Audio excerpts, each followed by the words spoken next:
तो दास एक ऐसा ही चमत्कार परमात्मा का आप जी के साथ में आज शेयर करना चाहेगा। ये कल की घटना है। दास घर से बाहर गया हुआ था। जब दास शाम को घर पे गया तो घर पे बहन जी यानी मेरी जो वाइफ थी पहले भगतमती, अब वो रिश्ते में मेरी बहन है क्योंकि हमारा भाई बहन का रिश्ता है। तो बहन जी ने कहा कि भगत जी परमात्मा ने चमत्कार कर दिया है। कहा मैंने मन में सोचा, कहा कुछ नहीं। मैंने कहा तो परमात्मा है भैया, ये तो आता ही चमत्कार करने के लिए है। अब भगवान भी चमत्कार नहीं करेगा तो फिर कौन करेगा। तो ये तो कोई बड़ी बात नहीं, परमात्मा के लिए तो कुछ भी कर सकता भगवान, क्योंकि हमें पता चल गया कि गुरु जी परमात्मा है, भगवान है। फिर आश्चर्य किस बात का, कुछ भी कर सकता है। सतगुरु जो चावे सो कर ही भरम पड़ो मत कोई, सेव दड़ पर शीश चढ़ाया पाछे करी रसोई। देखो ये भी हमारी एक कमजोरी हो जाएगी। अगर कोई हमें कहे कि हो भगत जी आज तो गुरु जी ने चमत्कार कर दिया, अरे अरे क्या चमत्कार कर दिया। अगर आपने इस प्रकार आश्चर्य में होके पूछा तो भी कहीं न कहीं आपके ज्ञान की कमजोरी दिखाई देगी। अरे तो गुरु जी है, भगवान है भाई, गुरु को भगवान मान लिया तो भगवान तो फिर अनहोनी करता है, फिर उसमें आश्चर्य की क्या बात है। सतगुरु तो कुछ भी कर सकता है, तो उसमें आश्चर्य की बात नहीं, उसमें खुशी होनी चाहिए कि भाई जय हो बंदी छोड़ की, परमात्मा जो चाहे सो कर दे। बताओ भाई क्या किया परमात्मा ने। इस प्रकार से आश्चर्य में नहीं, अरे बताओ बताओ क्या कर दिया गुरु जी ने, अच्छा ये कर दिया, इसका मतलब वो गुरु को भगवान नहीं मान रहा अभी। तो दास कुछ नहीं बोला, बस नॉर्मल तरीके से रहा, कुछ नहीं बोला। पर भगतमती ने कहा कि क्योंकि सभी भगत भाई बहन अपने अपने घरों पे परमात्मा के लिए सुबह ही जो है जलराम एक गिलास उसको ढक देते हैं और साथ में कोई जग वगैरह वो रख देते हैं परमात्मा के वहां बेड के पास में। सुबह सुबह रोजाना परमात्मा का जो जलराम होता है उनके पीने के लिए वो जो है वो चेंज किया जाता है। तो डेली का रूटीन होता है, सभी भगत भाई बहन जो है गिलास भर के रखते हैं। तो कांच का गिलास रखा हुआ है परमात्मा के दरबार में, वो भर के भगतमती ने पूरा का पूरा रख दिया। अब बाद में उसने देखा होगा, दोपहर का कोई परमात्मा को भोग लगाने गए होंगे फल फ्रूट का। तो शाम को जब दास गया तो उन्होंने कहा बहन जी ने कि भाई ऐसे ऐसे परमात्मा ने देखो कितनी बड़ी दया कर दी। मैंने कहा क्या हुआ। बोला देखो ये जलराम का गिलास, और हम तो रोज ही भरते हैं, इसको पूरा ही भरते हैं, और दासी खुद ही भरती है कि भाई बच्चों ने रख दिया होगा, ऐसी भी कोई बात नहीं है। मैंने खुद ही सुबह पूरा भर के रखा था, रोज भरती हूं, मेरी आदत है। और दोपहर को देखा तो आधा गिलास हो रहा, आधा गिलास। दास ने भी जाके देखा, बिल्कुल आधा गिलास हो रहा है ऐसा कैसा। उसके बाद में दास ने कहा भाई ये तो प्रसाद बन गया, परमात्मा ने दया कर दी। प्रसाद तो खैर रोज ही बनता है, लेकिन जब ऐसे चमत्कार देखते हैं तो और ज्यादा खुशी होती है। तो दास ने कहा भाई लाओ भाई प्रसाद दो परमात्मा का, परमात्मा दया कर रहे हैं। रोजाना 4-4 घंटे लाइव आ रहे हैं, 2 घंटे दिन में, 2 घंटे शाम को। तो भगत को थोड़ी सी ऊर्जा चाहिए, भगत को थोड़ी एनर्जी चाहिए। तो परमात्मा ने हो सकता है इसलिए भाई इसको अपना मुंह लगा के और हमारे लिए प्रसाद बना के छोड़ दिया। तो सभी घर वालों ने फिर उसको प्रसाद रूप में पिया। बात आई गई हुई, रात हो गई, सो गए सा गए, सब कुछ हो गया। फिर हाँ रात नहीं हुई, शाम की बात थी। उसके 2 घंटे बाद में, उसके जस्ट 2 घंटे बाद में मैंने सेविंग करवा के आनी थी, क्योंकि वीडियो बनाना था रात को जीने की राह के ऊपर। तो कल फिर शाम को मैं 7-7:30 बजे के आसपास घर से निकल गया सेविंग करवाने के लिए। तो सेविंग करवा के जब वापस आया तो जूली बहन की एक 7 मिनट की ऑडियो आई हुई थी। काफी दिन हो गए थे, आजकल ऑडियो कुछ आ नहीं रही थी, क्योंकि मालिक की मौज है, परमात्मा जब चाहेगा तभी कोई संदेशा देगा। तो मैं तो नॉर्मल तरीके से सुनता हूं, कोई विशेष कोई मतलब इंटरेस्ट लेके नहीं सुनता इन चीजों को। तो मैंने अपनी गाड़ी चलाते चलाते अपनी गाड़ी में लगा लिया, सुनते रहे। तो बहन ने सुनाई, तो उसमें जूली बहन ने कहा कि परमात्मा मैं गुरुदेव को भोग लगा रही थी। तो गुरुदेव ने मुझे दिखाया खुली आंखों से कि गुरुजी इन सतलोक आश्रमों में चक्कर काट रहे हैं। जैसे आम भगत चक्कर काटता ना, ऐसे गुरुजी सतलोक आश्रमों में चक्कर काट रहे हैं।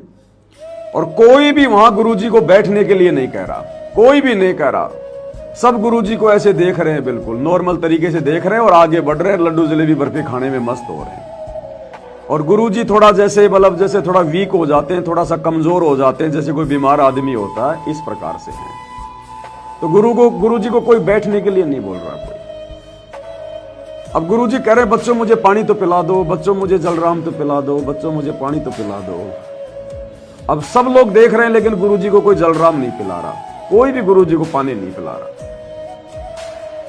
अब ऐसी बात नहीं है भाई और बहनों कि अगर आश्रमों में गुरुजी जाएंगे तो उनकी बुद्धि इतनी भी भ्रष्ट हो गई है कि गुरुजी पानी मांगेंगे तो गुरुजी को कोई पानी भी नहीं पिलाएगा। ऐसी बात नहीं है।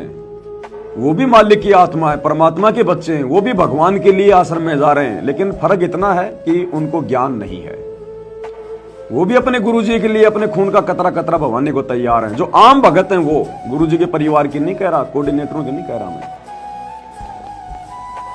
लेकिन यहां गुरुजी किस संदर्भ में कह रहे हैं कि मेरी तरफ कोई देख ही नहीं रहा, मुझे बैठने के लिए कोई चारपाई नहीं दे रहा, मुझे कोई चेयर नहीं दे रहा, और गुरुजी नीचे लेटे हुए आश्रम में, और गुरुजी पानी मांग रहे हैं, गुरुजी को कोई पानी नहीं दे रहा।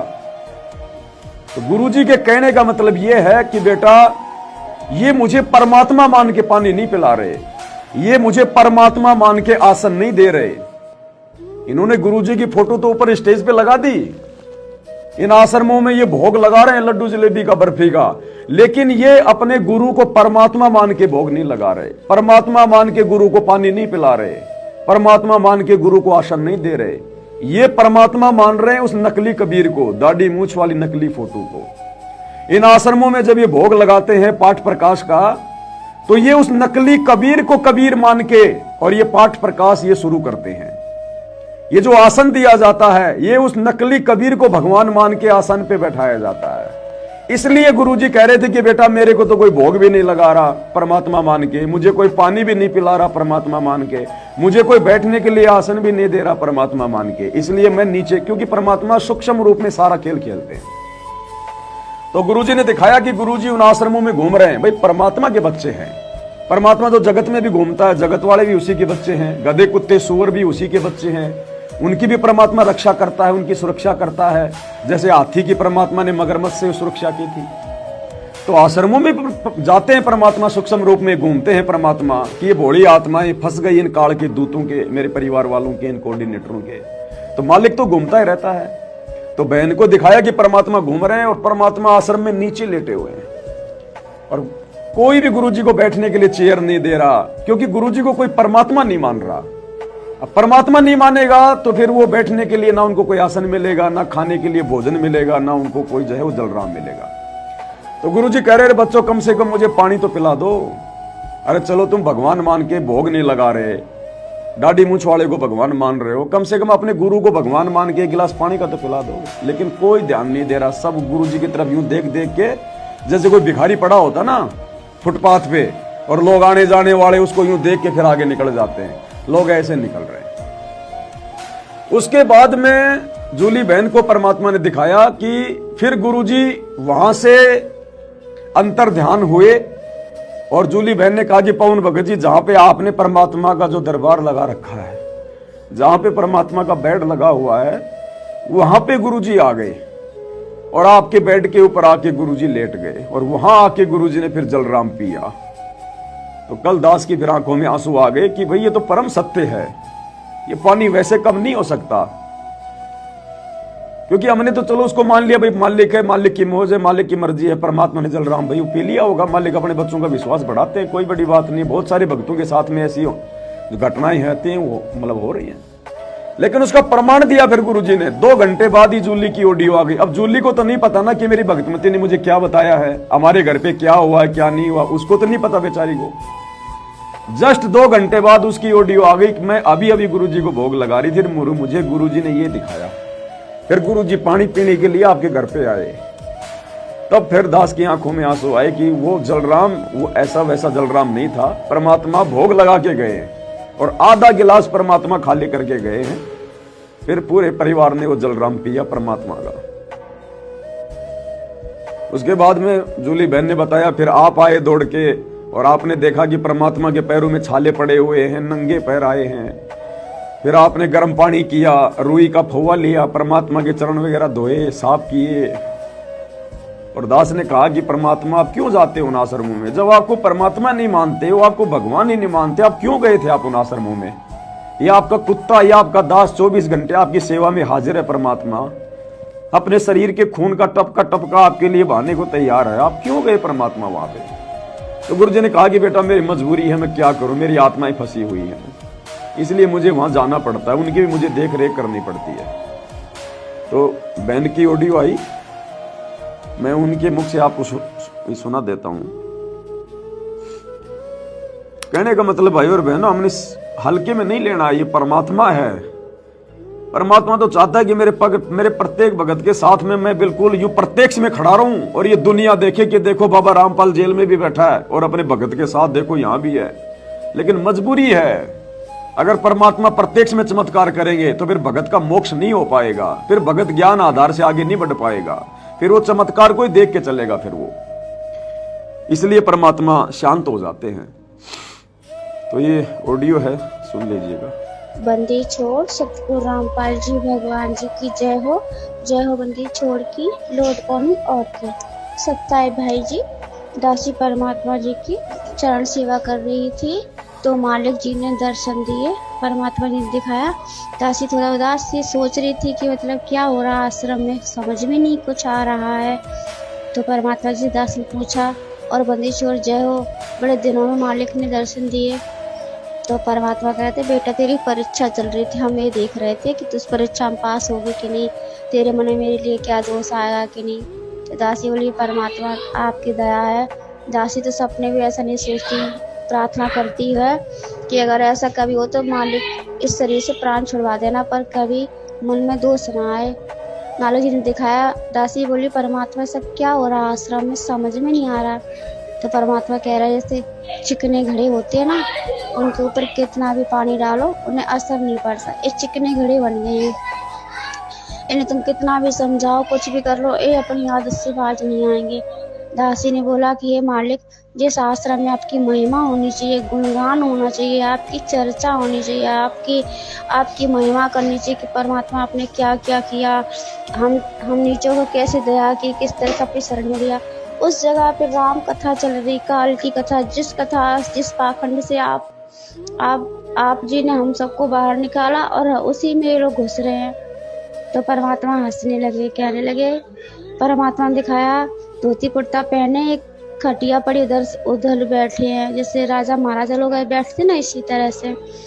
तो परमात्मा कह रहे एक होता है जीवित मरना भक्ति मार्ग में, कोई कुछ कहे तो असर नहीं होना चाहिए, मैं नियंत्रण भक्ति मार्ग में आगे बढ़ना, और एक होता है जगत के हिसाब से जीवित मरना।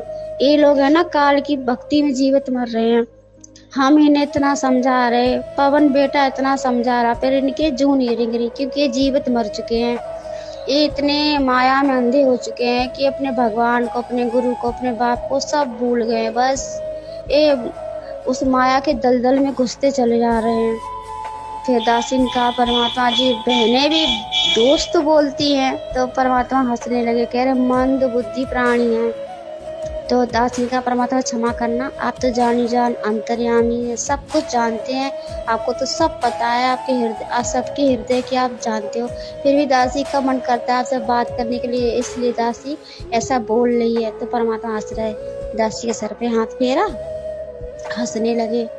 फिर परमात्मा जी ने दिखाया कि परमात्मा एक आश्रम में गए, आश्रम में कोने में, आश्रम में परमात्मा जी लेटे जमीन में, मतलब बहुत बीमार होती ना, ऐसी स्थिति में परमात्मा ने दिखाया कि बहुत परेशान, बहुत वृद्ध से हैंगे और मतलब जमीन में लेटे हैं, कोई चटाई फटाई कुछ नहीं बिछी, ऐसे लेटे हैं। और वहाँ से सभी लोग भाई बहन निकल के जा रहे हैं। तो परमात्मा से पानी मांग रहे हैं कि पानी दे दो, पानी दे दो, कोई पानी की सुन ही नहीं रहा, सब मतलब ऐसे गुरुजी को नज़रअंदाज करते जा रहे हैं, कोई नहीं सुन नहीं रहा है, बिल्कुल भी नहीं देख रहा है। और परमात्मा इसी तरह से पानी मांग रहे, पानी दे दो, पानी दे दो। जैसे कि किसी की बीमारी की वजह से तबीयत खराब हो जाती है तो उसकी जीभ नहीं सूखने लगती, वो पानी मांगता है।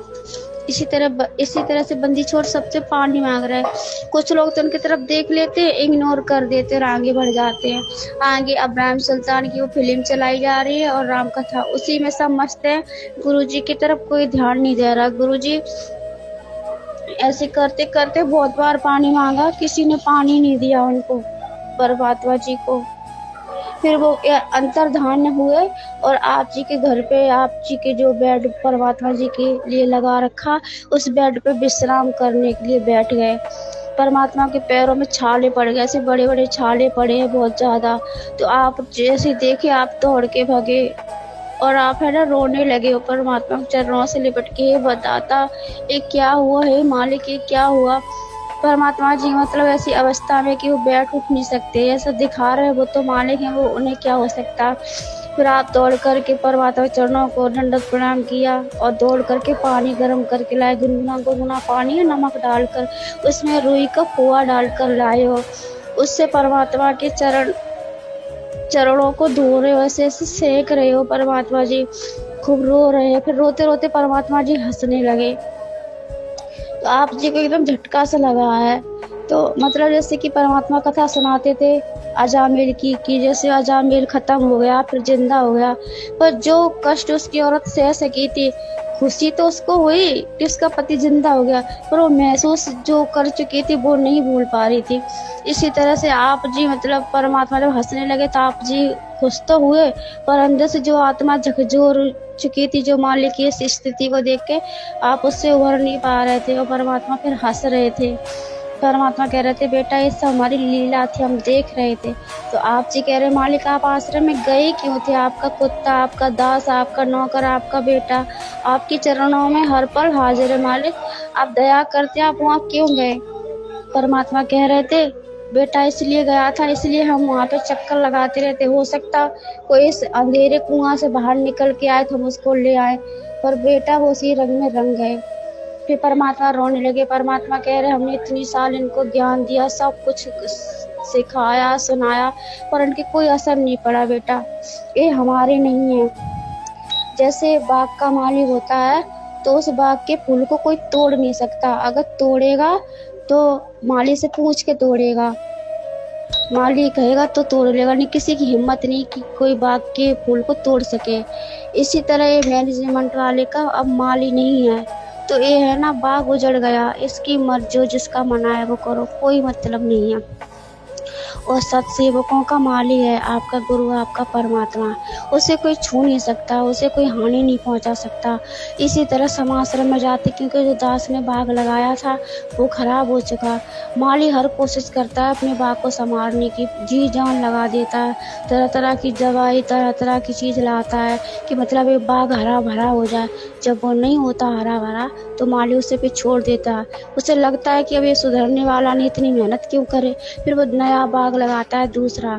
इसी तरह से मैनेजमेंट जो बाग था ये खराब हो चुका है, और अब तुम्हारे गुरु तुम्हारे इस दास ने दूसरा बाग लगाया। सत्सेवक हमारे बाग हैं, इनकी देख रेख हम हमेशा करते रहते कि इन्हें कोई मतलब अनहोनी ना हो जाए, इन्हें कोई आपत्ति ना आए, कोई जानवर कोई वैसा इन्हें आके तोड़ ना ले, खा ना ले। इसी तरह से परमात्मा हंस रहे और फिर कहने लगे, तो आप जी कह रहे परमात्मा दया करना हम नीचों पर, हम तो आप ही के बच्चे हैं। सभी सत्सेवक भाई बहन मालिक के चरणों में सभी लोग बैठे हैं और परमात्मा इसी तरह से सबको बता रहे हैं कि आप हमारे बगीचा हो, हम आपके माली हैं। बस परमात्मा जी ने इतना ही दिखाया। बंदी छोड़ सतगुरु रामपाल जी भगवान जी की जय हो, जय हो बंदी छोड़ की लौट पनी हो। ये है भाई और बहनों जलराम का वो गिलास है जो हम लोग जो रखते हैं वहाँ पर, ये जलराम का गिलास है, आप देख रहे होंगे ये आधा जो है ये भरा हुआ है, ये पूरा भर के हम रखते हैं रोजाना, सभी भाई बहन रखते हैं अपने घर पे। उसके बाद देखो ये आधा जो है ये हो रहा है। तो परमात्मा ने फिर जलराम लिया, और अभी अभी बहन जी बता रही हैं कि सुबह परमात्मा को भोग वगैरह लगा रहे थे, तो परमात्मा ने दिखाया कि परमात्मा जो चरण पादुका रखी है घर पे, परमात्मा उनको पहन के गए हैं, चरण पादुकाओं को भी परमात्मा पहन के गए हैं सुबह। तो ये तो परमात्मा है, सतगुरु जो चाहे सो करी भाई और बहनों। परमात्मा कुछ भी कर सकता है, लेकिन मजबूरी है वर्तमान में, क्योंकि एक तो ये परीक्षा का समय है और दूसरा ये ज्ञान मार्ग है, पिछली पीढ़ी का समय है, इसलिए परमात्मा जानबूझ के ये प्रत्यक्ष चमत्कार नहीं करेगा। हाँ, जब उसकी मर्यादित आत्मा के लिए जरूरत पड़ेगी तो परमात्मा सैकड़ों रूप बना के खड़ा हो जाएगा दुनिया के सामने। जब उसकी भगत की आन बान शान पे कोई आंच आएगी तो परमात्मा फिर अपनी आत्मा के लिए कुछ भी करेगा, फिर कुछ भी, जैसे खंबा फाड़ के नरसिंह रूप में प्रकट हो गया था। इसलिए भाई और बहनों, हमने दृढ़ विश्वास रखना है। ये काल का लोक है, केवल विश्वास ही नहीं बनने देता काल, ये डगमग रखेगा किसी न किसी बहाने से। और सतगुरु चाहते हैं कि ये आत्मा मेरे ऊपर इस कदर विश्वास करे कि जो मैं चाहता हूं, ये विश्वास की भक्ति है। देखो, ये तीनों समय की आरती, ये मंत्र करना, ये पांचों यज्ञ केवल परमात्मा हमारे को इस काल के लोक में बिजी रखने के लिए देते हैं, ताकि हम बिजी रहें, हम लोग व्यस्त रहें, फालतू की बकवादों में हमारा ध्यान ना जाए, वरना खाली दिमाग शैतान का घर। यदि हमने अपने गुरु पर विश्वास कर लिया कि ये भगवान है, ये परमात्मा है, ये परमेश्वर है, और विश्वास होने के बाद फिर आदमी बकवाद नहीं करेगा, वो भयभीत हो जाएगा। उसको काल लोक के कष्ट, गधे कुत्ते के सुअर के शरीर दिखाई देंगे, तपस्या दिखाई देगी, नरक दिखाई देगा, फिर वो बकवाद नहीं करेगा तो उसका मोक्ष हो जाएगा। तो बाकी जो क्रिया हैं, ये तो केवल परमात्मा हमारे को काल के लोक से ध्यान भटकाने के लिए, काल की बकवादों से हमारा ध्यान हटाने के लिए, तीनों समय की आरती, मंत्र, पांचों यज्ञ है, ताकि हमारा ध्यान जो है काल की बकवादों से साइड में रहे। ये जरूरी भी है। ऐसी बात नहीं है कि भाई हमने गुरु पे विश्वास कर लिया, गुरु को भगवान मान लिया तो हमें अब फिर आरती नहीं करेंगे या मंत्र नहीं करेंगे। आजीवन करने पड़ेंगे, उसी भाव और श्रद्धा से करने पड़ेंगे। ये चीजें एक दूसरे की पूरक हैं। इन सभी चीजों के किए बिना, भक्ति के किए बिना हमारा विश्वास नहीं बढ़ सकता, और विश्वास के बिना हमारी भक्ति सफल नहीं होगी। तो दोनों चीजें हमने करनी है, पैरेलल, समानांतर साथ ये चलती है। तो बहन कह रही है कि गुरुजी ने दिखाया कि सारे सत्सेवक भाई बहन गुरुजी के चरणों में बैठे हैं, और गुरुजी कह रहे हैं कि बच्चों, मैंने बाग लगाया था, यानी 1994 से जो बाग लगाया था, 2014 में वो बाग इतना खराब हो गया, इतना गंदा हो गया कि माली क्या करता है, बाग को जल्दी से नहीं उजाड़ता। पहले उन पौधों की देख रेख करेगा, उनका इलाज करेगा, उनको दवाइयां देगा, कोई खाद वगैरह डालेगा कि हो सकता है मेरा बाग फिर से ठीक हो जाए। लेकिन जब वो पौधे किसी भी प्रकार से ठीक नहीं होते हैं तो फिर माली ने मजबूरन उस बाग को उजाड़ना पड़ता है, फिर नए तरीके से बाग लगाना पड़ता है, पेड़ पौधे लगाने पड़ते हैं। तो गुरुदेव भगवान ने 1994 से 2014 तक जो बाग लगाया था, उस बाग में काल के एजेंट आके घुस गए। उनके बेटा बेटी, भाई बंधु, रिश्तेदार, ये कोऑर्डिनेटर हैं जो गुरु को परमात्मा नहीं मानते, इन्होंने अन्य पौधों को भी खराब करना शुरू कर दिया। संगत माही कुसंगत उपजय, जैसे बन में बांस, आपे घिस घिस आग लगा ले, करे बनखंड का भी नाश। तो पूरी संगत का इन्होंने बरवाला कांड के बाद में सत्यानाश कर दिया परमात्मा के बाग का। और बहुत कोशिश की, परमात्मा ने बहुत कोशिश की, लेकिन ये लोग नहीं सुधरे, पेड़ पौधे ठीक नहीं हुए, तो परमात्मा ने फिर उस बाग को उजाड़ दिया, रिजेक्ट कर दिया। फिर ये बरवाला कांड वही घटना है, इस बाग को उजाड़ दिया परमात्मा ने। क्योंकि गुरुजी के रहते सहते आश्रमों में गुरुजी को कोई परमात्मा नहीं मानता था, सब एक आम व्यक्ति मान के व्यवहार करते थे। गुरुजी की जो पत्नी है सांसारिक अनारो माई, गुरुजी थक गए, 20 साल हो गई गुरुजी को, सतलोक आश्रम, बरवाड़ा आश्रम, करोथा आश्रम। गुरुजी की पत्नी सोने का मंगलसूत्र नहीं उतार पाई। गुरुजी कह कह के थक गए कि तू मेरी मां, इसको उतार दे, तेरे क्या काम का, तू मुझे अपना गुरु भी कह रही है और तू मंगलसूत्र भी लेके घूम रही है। उस औरत ने मंगलसूत्र नहीं उतारा। अब बरवाला कांड के बाद में जब गुरुजी जेल में चले गए, गुरुजी ने उनको रिजेक्ट कर दिया, तब वो मंगलसूत्र उतार के अब भक्ति कर रही है। तो गुरुजी ने देख लिया कि ये बात किसी भी प्रकार से नहीं सुधरेगा, तो गुरुजी ने उस आश्रम को उजाड़ दिया। नहीं, भगवान के रहते सहते और आश्रम की एक ईंट भी कोई उखाड़ दे क्या? काल क्या, किसी की औकात नहीं। जानबूझ के परमात्मा ने बाग उखाड़ा अपना और जाके हिसार जेल में बैठ गए नया बाग लगाने के लिए। और हिसार जेल में बैठ के परमात्मा ने सात संगति रूपी अपना नया बाग लगाया, नया बाग। तभी तो आप देख रहे हो यहां पर इतनी मर्यादा, इतना भय, गुरु जी के प्रति इतनी श्रद्धा, इतना समर्पण भाव, भक्तों का आचार विचार व्यवहार, गुरु की महिमा। जो चाहते थे गुरु जी वो साध संगति में हो रहा है। इसलिए परमात्मा ने ये नया बाग लगाया।